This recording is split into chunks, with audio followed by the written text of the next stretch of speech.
ہم اس وقت حیدرآباد میں دریائے سندھ کے اندر موجود ہیں. یہ کشتی میں موجود ہیں. دریائے سندھ کا لطیف آباد کوہسار ایئرپورٹ کے سامنے کا کچا پورا پانی سے بھر گیا ہے.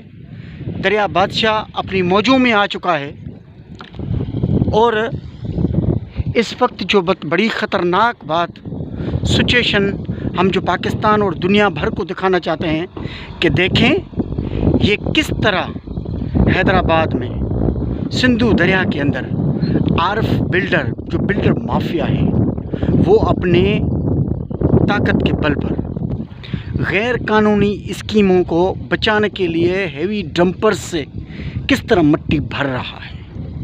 یہ اسکیمیں جو المدینہ اور مختلف الرحمن الرحیم اور دیگر مختلف ناموں سے اسکیمیں چل رہی ہیں وہ اسکیمیں دراصل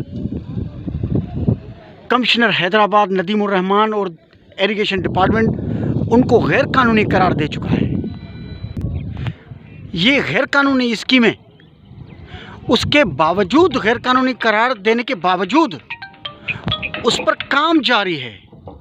یہ کس کی طاقت ہے؟ کیا یہ سندھ گورنمنٹ نہیں ہے؟ کیا ان کے لیے کوئی قانون نہیں ہے؟ کیا ان کے لیے کوئی عدالت نہیں ہے؟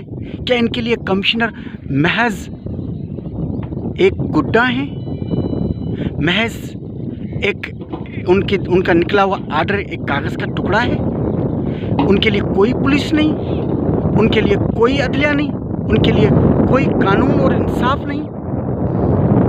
یہ دہشت گردی ہے. سندھو دریا کے ساتھ دن دہاڑے دہشت گردی ہے.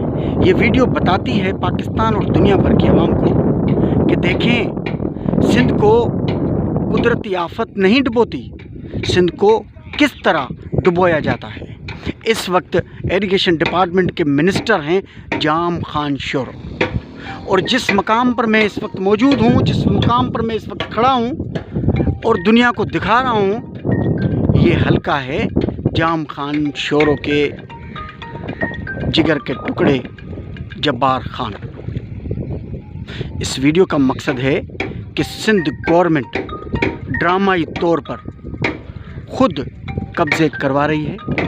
یہ سندھو دریا کو بلاک کیا جا رہا ہے. یہ فلڈ زون ہے. اس فلڈ زون کو بلاک کیا جا رہا ہے.